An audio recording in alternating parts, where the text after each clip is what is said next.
Salut tout le monde, j'espère que vous allez bien. On se retrouve aujourd'hui pour une nouvelle vidéo. On se retrouve pour l'update lecture du mois de septembre.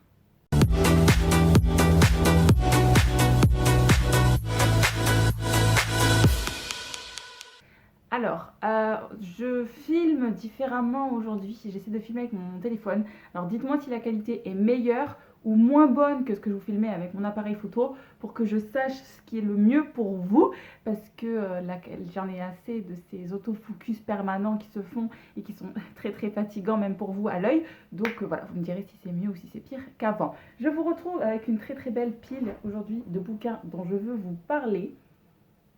Voilà, je vous cache volontairement les titres pour garder un petit peu de suspense. Je vais faire comme avant avec mes C'est lundi que lisez-vous. Je vais commencer par le graphique et je vais continuer ensuite avec les romans. Donc, la première chose que je veux vous montrer aujourd'hui, ce sont deux albums des éditions Feuille.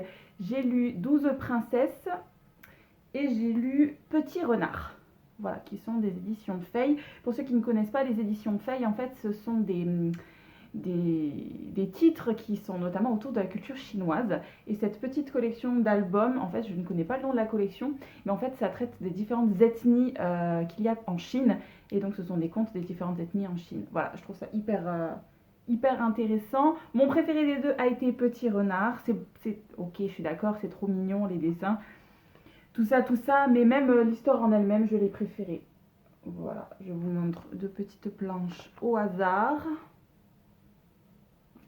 Voilà, je trouve que les dessins sont super mignons et l'histoire est très belle. Donc Petit renard, c'est un petit renard qui a été adopté par des vieilles personnes, un couple âgé qui n'avait pas d'enfants et qui vont l'élever comme si c'était leur fils. Et en fait, il va avoir pour rêve de devenir un vrai petit garçon pour vraiment être le fils des personnes qui l'ont élevé. Et il va avoir des aventures au milieu. J'ai trouvé ça très doux, très mignon. C'est une belle aventure et ça montre de belles valeurs. Donc je vous le recommande vraiment. Voilà, et puis les dessins sont à tomber, ce qui arrange bien le tout. Et ensuite, j'en ai lu un autre donc, qui s'intitule 12 princesses. Donc pareil, qui est une ethnie dont j'ai oublié le nom. Je l'ai moins aimé celui-là. L'histoire est belle, mais je sais que dans 10 jours, vous me demanderez de vous la raconter et je m'en rappellerai pas. En gros, c'est un roi qui va épouser une sorcière. Et du coup, la sorcière, elle est méchante, tout ça. Et en fait, elle va s'attaquer aux 12 autres épouses du roi. Et bref, après, je peux pas tout vous raconter, mais le fils d'une des 12 princesses va essayer de se venger. Voilà, c'est pas le genre d'histoire qu'on connaît. Du coup, ça sort vraiment des sentiers battus. Et personnellement, j'aime moins les dessins. Voilà. Ils ne sont pas moches, mais on sort de ma zone de confort. Petit renard, vu qu'il y avait de la neige, des forêts, des bois, tout ça, on se rapprochait un peu de cette nouvelle saison automnale. Mais voilà, celui-là, c'était beau, mais j'ai moins aimé. Mais c'est une très belle découverte parce que je ne connais rien à la culture chinoise, donc c'était une bonne surprise. Et ensuite, en graphique, eh bien, écoutez, du manga, bien évidemment. Donc j'ai lu les tomes 2 et 3 de Jardin secret par Amitsu, édité chez Kana, et c'est un coup de cœur cette série. Je suis amoureuse de ces dessins qui sont d'une douceur incommensurable. J'aime beaucoup le crayonné de la mangaka. Et puis voilà, c'est hyper doux, c'est frais, c'est une histoire d'amour qui n'a pas les schémas standards. Vous savez, quand il y a toujours un beau gosse qui apparaît avec des triangles amoureux, des tromperies, des quiproquos, tout ça. C'est pas du tout le cas dans cette série-là.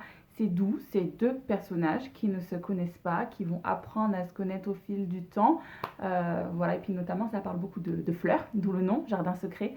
Donc on apprend sur le langage des fleurs, ce qu'il y a entre chaque saison, pas les valeurs, mais ce que chaque plante peut apporter, tout ça, voilà, comme je disais, le langage des fleurs.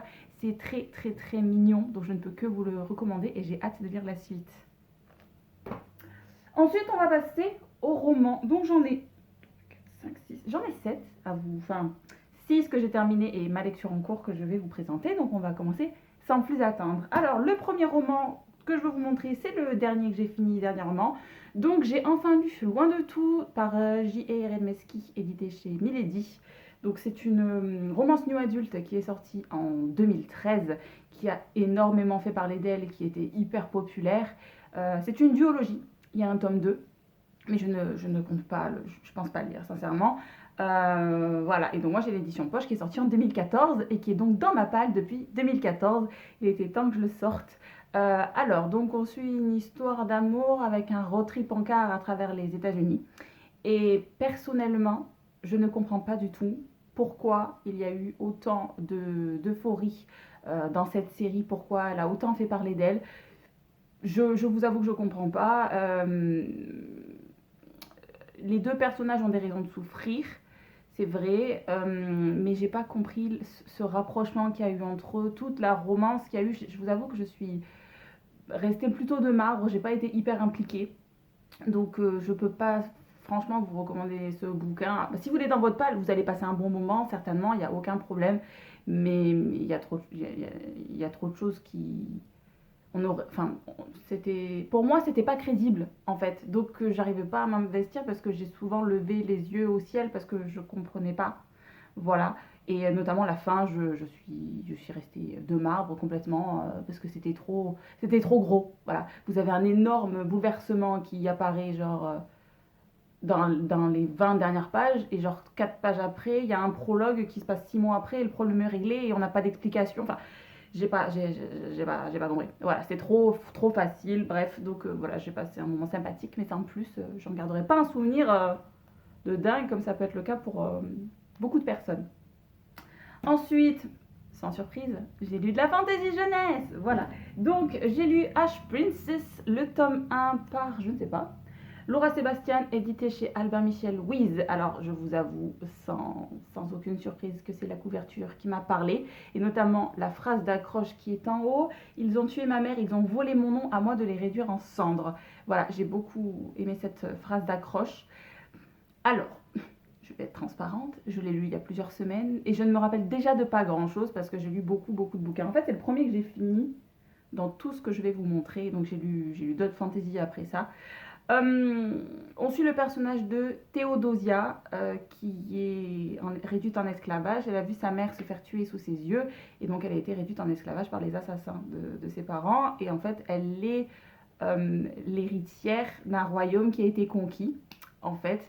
Et elle est gardée en tant qu'esclave pour servir un peu de modèle, pour comment dire, faire peur au reste de son peuple, tout son peuple est en esclavage.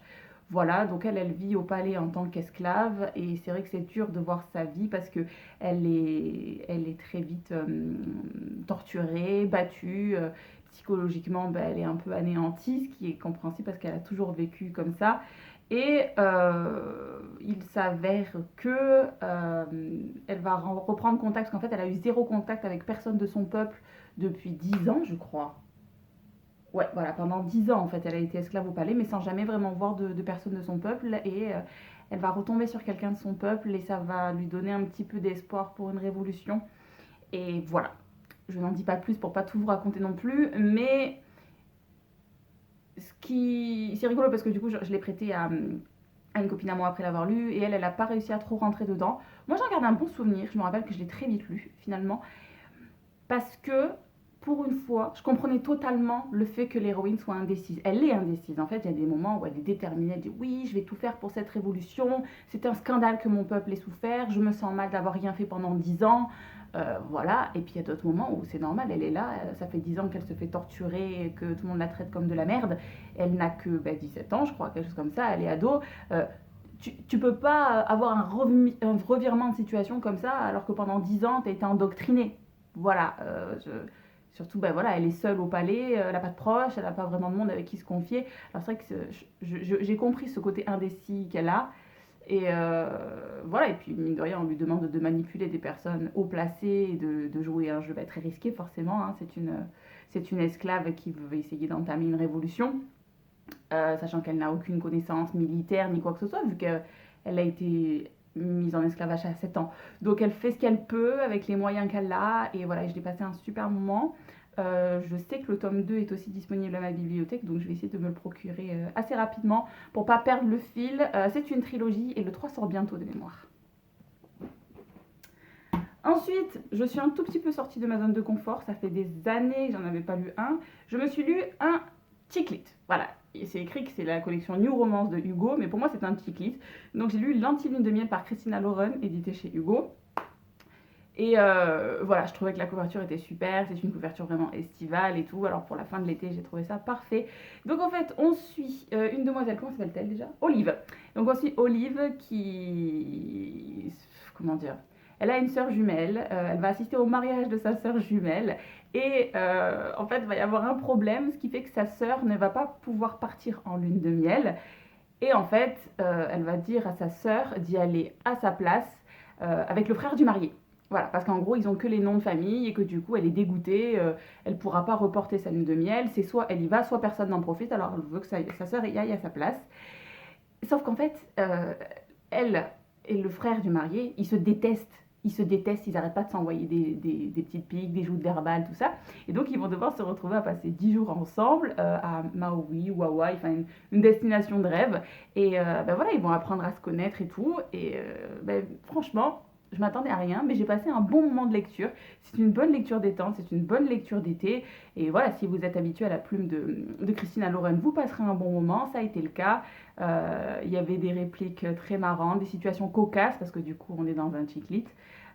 Des situations assez rigolotes. Donc, je ne peux que vous le recommander. C'est une lecture feel good pour vous faire passer un bon moment. Ouh là, je vais accélérer, ça fait trop longtemps que je parle. Ensuite, un que j'ai fini juste avant Loin de tout, j'ai lu Une braise sous la cendre, le tome 1 par sa bataillère, édité chez PKJ. Pareil celui-là, mais je le voyais partout, partout, à l'époque où il est sorti, même sur Goodreads, dans mes recommandations de lecture VO, j'arrête pas de le voir. Et en effet, je comprends pourquoi. C'est une excellente lecture, avec beaucoup de suspense. Donc, on suit une esclave aussi, là aussi, comment s'appelle-t-elle? Je ne sais plus. Je ne sais plus. Donc voilà, on suit une fille qui va perdre tout un soir et qui va décider de se venger un peu de l'Empire qui a tout brisé. Elle va essayer d'entrer dans la révolution, là où était son frère, et ils vont lui donner pour mission de récupérer des informations sur l'école militaire Blackcliff. Et voilà, et puis bon, après, elle va rentrer en contact avec le meilleur élève de l'école, qui est un masque. Ce sont des soldats d'élite qui sont entraînés depuis 11 ans et qui sont vraiment, vraiment capables de tout pour leur survie. Et voilà, c'est un roman à deux voix et j'ai trouvé vraiment, vraiment intéressant d'avoir les deux perspectives, d'avoir notre héroïne et le masque en question et de comprendre un peu plus cet univers qui est très poussé, qui est très intéressant, très, très, très dur aussi. Vraiment, les héros, on se dit que personne ne peut être tranquille dans cette situation. Même l'élève modèle qui est major de sa promotion, tout ça, même lui, tu te dis, putain, il est dans la galère en fait. Donc j'ai vraiment passé un super moment de lecture et malgré le fait qu'il soit très épais, et ben la fin, vous avez envie d'avoir la suite. En fait, c'est une fin, mais en même temps, on sait que tout n'est pas résolu et on a envie d'avoir la suite. Donc pareil, la suite est à ma bibliothèque, je suis contente de l'avoir en disponible et de ne pas avoir à attendre sa sortie. Donc je le lirai très rapidement. N'hésitez pas à me poser des questions si je n'ai pas été assez claire. Ensuite, j'ai eu du mal avec celui-là. Alors, ensuite, un autre. Ah non, je vais changer. J'ai lu un contemporain jeunesse, Cœur brisé, tête coupée par Robin Schneider, édité chez Gallimard. Et j'ai été très déçue par cette lecture. Voilà, je ne vais pas vous le cacher. Il me faisait super envie. C'était un contemporain jeunesse, un peu dans la veine de Les étoiles de nos... Non, Nos étoiles contraires. Voilà, c'était un contemporain jeunesse. Mais je pense que c'était clairement pas le genre de lecture qu'il me fallait et que je ne l'ai pas apprécié à sa juste valeur. Voilà, je remets dans le contexte. Donc on suit Ezra, qui a tout du Golden Boy. C'est le gars de l'équipe de tennis qui est canon, dans les élèves populaires. Il est pas con en plus, donc c'est vraiment le Golden Boy typique. Il a plein d'amis et tout. Et en fait, il va lui arriver une tragédie, il va avoir un accident de voiture et du coup il va se retrouver à perdre beaucoup l'usage d'une de ses jambes. Donc il peut marcher, mais ben, il doit arrêter le tennis, donc il sera plus dans la bande des sportifs. Et à juste titre, ben, il est un petit peu déprimé du fait d'avoir perdu de sa motricité et il se renferme beaucoup sur lui-même. Voilà, et suite à un concours de circonstances, il va se retrouver à retraîner avec un gars avec qui il était collé tout le temps quand il était plus jeune, et ils se sont séparés à un moment de leur vie parce qu'ils n'avaient plus les mêmes choix, les mêmes envies. Et il va se retrouver en contact avec lui, il va entrer dans le club de débat de son bahut, donc un peu dans la bande de nerds du lycée. Et dans ce club de débat, il va rencontrer une nouvelle élève, je ne sais plus, Cassidy. Il va rencontrer Cassidy, et voilà, Cassidy est une marginale qui vient d'une autre école, donc une nouvelle personne qui ne le connaît pas et qui va un petit peu secouer toutes ses idées reçues et lui faire relativiser sur pas mal de choses. Voilà, il va y avoir une petite romance entre les deux, mais on est loin du schéma habituel. Donc voilà, j'ai passé un moment plutôt sympathique, mais c'était clairement pas le genre de lecture qu'il me fallait en ce moment, j'avais pas envie de ça. Donc c'est pas le top du top, mais il y avait de bons éléments, donc je vous le recommande tout de même. Mais voilà, c'est clairement pas ma lecture préférée de la vidéo. Ensuite, donc, lui aussi, j'ai eu un peu de mal, malheureusement. Donc, je me suis lu Shadow Scent, le parfum de l'ombre, par P.M. Freestone, édité chez La Martinière. Mention spéciale pour cette couverture en rose gold avec plein de reflets magnifiques. On est dans un monde où une jeune fille, comment s'appelle-t-elle, Raquel va, un peu comme Mulan, elle va prendre ses affaires et elle va partir pour essayer d'un peu sauver son père, pour trouver un bon travail, trouver de l'argent, pour sauver son père qui est malade et qui est dans une maladie qui est incurable en fait, et elle veut lui prodiguer des soins pour qu'il souffre moins et pour qu'il vive plus longtemps. Donc elle va partir à la capitale et elle va essayer de travailler pour des parfums, je ne sais plus, je n'ai plus l'univers en tête. Voilà, donc elle va essayer d'avoir une meilleure situation. Et suite à un quiproquo, elle va se retrouver à devoir gérer, de trouver l'antidote d'un poison qui a été fait pour le prince héritier. Je suis désolée, j'espère que c'est clair. Donc en fait, elle va devoir se retrouver à partir avec son garde du corps pour essayer de trouver ce remède spécial pour le prince héritier parce que c'est un poison qui n'a jamais été vu auparavant. Voilà, donc en soi, le speech est super sympa, mais j'ai trouvé c'était trop long. En fait, là, on est sur... Vous voyez, je vous disais que pour une braise sous la cendre, j'ai adoré avoir les deux perspectives, et notamment celle d'Elias, le masque, le mec de l'unité d'élite. Comme je vous disais, j'ai adoré avoir ces perspectives-là. Mais dans celui-là, donc on avait Raquel et on avait le garde du corps. Et les perspectives du garde du corps au début du roman, j'arrivais pas. Je m'ennuyais ferme quand c'était des parties le concernant, alors que Raquel, j'étais plutôt intéressée. Ce qui fait que mon début de lecture a été plutôt laborieux, je ne vous le cache pas. Et on est dans un récit avec beaucoup de descriptions et très peu de dialogue. Et c'est clairement pas ce qui me plaît moi en lecture. J'ai eu du mal. Voilà, c'était riche, il se passait des choses, il y avait de l'action. Mais c'est pas mon préféré de ce que j'ai pu lire en fantasy. Est-ce que je lirai le 2? Si je le trouve à la bibliothèque, oui, mais je crois qu'il n'est pas encore sorti de toute façon. Donc voilà, je suis un peu déçue par cette lecture, même si voilà, il y avait de l'originalité. Le fait qu'on parle de parfum, du coup, ça parle beaucoup de côté olfactif, donc des descriptions d'odeurs. Donc j'avais du mal à me plonger dedans, mais je pense que ça pourrait plaire à certains, du coup, le fait que ce soit descriptif, parce qu'on vous montre, on vous décrit un univers, et le fait qu'ils voyagent dans tout le pays, il y a une richesse de paysages complètement différents. Des fois, à un moment, ils se retrouvent dans un port, à un autre moment, ils sont dans la montagne. Au tout début du roman, il y a du désert. Donc, je pense que ça pourrait être la came de certains d'avoir toute cette description de paysages, de créatures fantastiques, tout ça. Mais malheureusement, moi, je suis plutôt restée de marbre avec cette lecture. Voilà. Et on finit, je suis désolée, c'est très long, et on finit avec ma lecture en cours. Donc, j'ai commencé Au-delà des étoiles par Bess Ravis, édité chez PKJ. Pareil, lui, il est dans ma wishlist depuis 2013-2014. Je me lance enfin dedans. Merci la bibliothèque pour ça. Alors, je pourrais vraiment pas beaucoup vous en parler parce que j'ai genre lu 50 pages sur 200, enfin même 300 peut-être. Mais c'est de la sci-fi. Voilà, donc on sort vraiment de ma zone de confort parce que je lis pas de sci-fi habituellement, même si bon là c'est du young adulte. Du peu que j'ai lu, en fait, il y a eu une mission qui a été faite d'un vol de personnes qui partent de la Terre pour coloniser une autre planète. Et les terriens ont été cryogénisés pour 300 ans pour atteindre la nouvelle planète. Et donc là, on est à bord du vaisseau. Et du peu que j'ai eu, en fait, on a le futur commandant de bord peu près. On a la perspective du futur commandant de bord et un petit peu donc de Amy, une fille donc qui a été sur Terre, qui a été cryogénisée pour cette fameuse mission. Et voilà, du peu où j'en suis, il ne s'est pas passé grand-chose, mais j'apprécie ma lecture. Donc je vous en reparlerai la prochaine fois pour vous en dire un petit peu plus. Mais pour l'instant, l'écriture me plaît, la plume me plaît. Donc c'est plutôt encourageant. Voilà. Je ne vais pas vous embêter plus longtemps, la vidéo est suffisamment longue. N'oubliez pas de me dire pour la qualité d'image. Dites-moi si certains bouquins vous les avez lus, s'ils vous ont plu. On aime, on s'abonne et on partage. Et on se revoit bientôt.